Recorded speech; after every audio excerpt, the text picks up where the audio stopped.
তাহলে কি দেখলাম যে বৃদ্ধ চাষিটা তার সন্তানদেরকে বললো কি যে যদি তোমরা একত্রিত থাকো তাহলে তোমাদের কোনো ক্ষতি কেউ করতে পারবে না।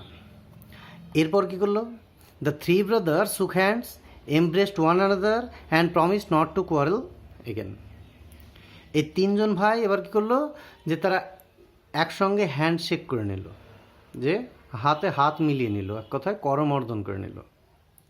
তারা এমব্রেসড করলো, যে কাঁধে কাঁধ মিলিয়ে নিল, আলিঙ্গন করলো তারা, এবং প্রতিজ্ঞাবদ্ধ হলো যে তারা আর কোনো দিন ঝগড়া ঝামেলা বা নিজেদের মধ্যে মারামারি করবে না।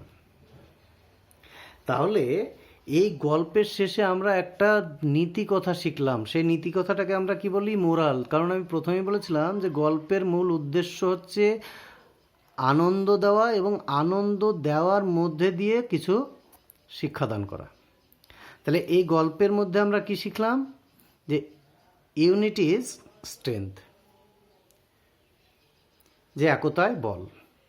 আমরা এই মোরালটা আরও অন্যভাবে লিখতে পারি কি? United we stand, divided we fall. যে যদি আমরা ইউনাইটেড অবস্থায় থাকি, একত্রিত অবস্থায় থাকি, তাহলে আমরা স্ট্যান্ড করতে পারবো, দাঁড়িয়ে থাকতে পারবো। আর যদি ডিভাইডেড হয়ে যায়, যদি বিচ্ছিন্ন হয়ে যায়, তাহলে আমরা কি হবে? আমরা সবাই ব্যর্থ হয়ে যাব, যে আমরা কোনো কিছুর বিরুদ্ধে রুখে দাঁড়াতে পারবো না। তাহলে এই গোটা গল্পে থেকে আমরা শিখলাম কি? যে না, আমাদের সকলকে একসঙ্গে মিলে কাজ করতে হবে, একত্রিত অবস্থায় থাকতে হবে। যে আমাদের নিজেদের মধ্যে ঝগড়াঝাটি, ঝামেলা ইত্যাদি করে আমাদের নিজেদের মধ্যে ভাগাভাগি করে নেওয়া যাবে না। তাহলে এই গল্পের পর এবার আমরা এই গল্পে কিছু ওয়ার্ড, নতুন নতুন ওয়ার্ড শিখেছি, সেগুলোর মানে বা অর্থ আমরা দেখে নেব। সেই অর্থগুলো দেখার পর আমরা দেখব যে এখানে কিভাবে কোশ্চেন তোমাদের হতে পারে, যে তোমাদের ইউনিট টেস্টে বা সেকেন্ড ইউনিট টেস্টে কেমন কোশ্চেন হতে পারে বা কেমনভাবে পরীক্ষায় প্রশ্ন পড়তে পারে, সেটা আমরা একটু দেখে নেব। তাহলে এখানে নিচে দেখবা কিছু ওয়ার্ড মিনিং দেওয়া আছে, সেগুলো তোমরা অবশ্যই দেখে নেবা। তারপরে আমি কিছু ওয়ার্ড, আবার নতুন ওয়ার্ড যদি এর মধ্যে থেকে থাকে, সেগুলোর মানে আমি বলে দিচ্ছি। আচ্ছা দেখো, এইখানে আমি কিছু নিউ ওয়ার্ডস বলে কিছু লিখেছি, যে নতুন কিছু শব্দ, যে সে কি, যে প্রথম আমি লিখেছি কি, যে ফুল ব্রাদার্স। যে ফুল ব্রাদার্স মানে হচ্ছে কি? সহোদর ভাই। যে সহোদর ভাই বলতে কি বললাম? যারা একই মায়ের পেটে যাদের জন্ম, তারা সহোদর। তাহলে এই যে আমরা তিনজন ভাইয়ের কথা পড়েছিলাম, তারা সবাই ছিল আপন ভাই বা সহোদর ভাই। পরে আমি লিখেছি কি? আন্ডারস্ট্যান্ড। আন্ডারস্ট্যান্ড মানে বুঝতে পারা। তাহলে এগুলো তোমরা মুখস্থ করে নেবে ওয়ার্ডগুলো। যে কি আছে? ক্লিভার। ক্লিভার মানে চালাক। টুগেদার। টুগেদার মানে হচ্ছে একসঙ্গে। আরও কিছু ওয়ার্ড আছে কি? যে সাকসেসফুল। সাকসেসফুল মানে সফলতা বা সফল হওয়া। অ্যাটেম্পটেড। অ্যাটেম্পটেড মানে হচ্ছে কি? চেষ্টা করেছিল।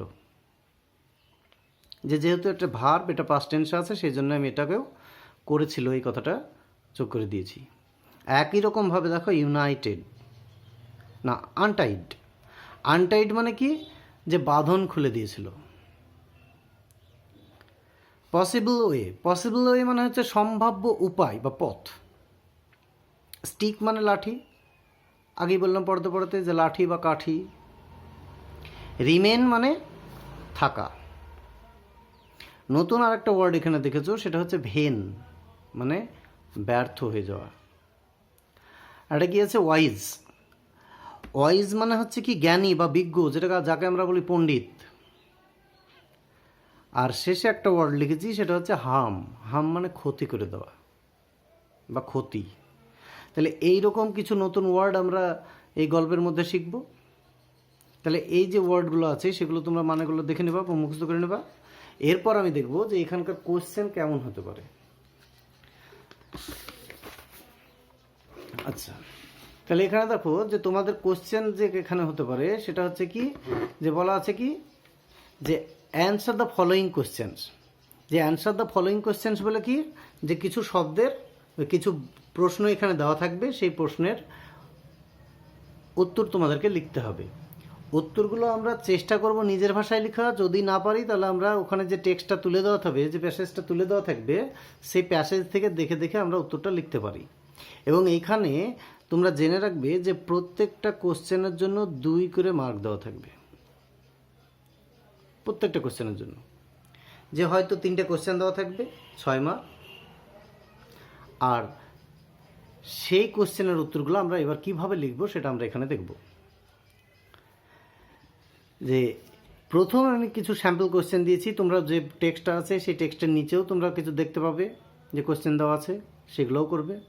যে প্রথম কোশ্চেনটা কি দিয়েছি আমি, যে how many sons did the old farmer have, যে বৃদ্ধ সেই চাষিটার কতজন সন্তান ছিল। তাহলে আমরা গল্পটা পড়তে গিয়ে দেখেছি কি, যে চাষিটার 3 জন সন্তান ছিল। তাহলে আমি উত্তরটা কি লিখব, যে দ্য ওল্ড ফার্মার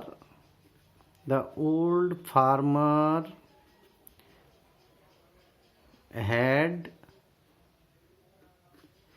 3 sons। এইটুকু এক কথায় উত্তর লিখে দিলেই তোমাদের 2 এ 2 হয়ে যাবে। যে the old farmer had 3 sons, তারা নিজেদের মধ্যে ঝামেলা করতো, ঝগড়া করতো, চাষি তাদেরকে বোঝানোর চেষ্টা করেছিল, এসব আর লেখার দরকার নেই। 2 নম্বর কোয়েশ্চেন আমি স্যাম্পল হিসাবে কি দিয়েছি, যে what did he say to his eldest son. এই হি আর এই হিজ মানে হচ্ছে কি, যে চাষি, মানে এই ওল্ড ফার্মার, যে চাষি তার বড় ছেলেটাকে, সবচাইতে যে বড় ছেলে ইল্ডেস্ট, তাকে কি বলেছিল। তাহলে এখানে আমি কি লিখব, যে কি বলেছিল আমরা দেখেছিলাম, যে চাষি তার বড় ছেলেটাকে ডেকে প্রথমত একটা বান্ডিল দিয়েছিল, সেই বান্ডিলটা একটা স্টিক অফ, মানে বান্ডিল অফ স্টিক দিয়েছিল, সেই স্টিকের বান্ডিলটাকে সে ভাঙতে বলেছিল। তাহলে কি লিখব, the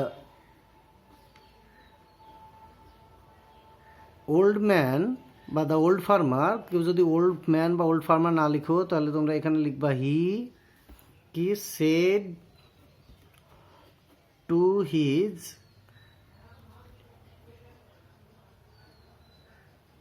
eldest son to try to break the bundle of sticks। এটুকু লিখলেই উত্তরটা হয়ে যাবে। যে কি, যে না, চাষি তার সন্তানকে, বড় ছেলেটাকে এই বান্ডিলটা বা স্টিকগুলো ভাঙতে বলেছিল। দ্বিতীয় যে কোশ্চেনটা এখানে আছে, তৃতীয় কোশ্চেনটা, সেটা হচ্ছে কি, what was his instruction to his sons. যে সব শেষের দিকে আমরা দেখেছি যে তার সন্তানকে সে কি উপদেশ দিয়েছিল। তাহলে হি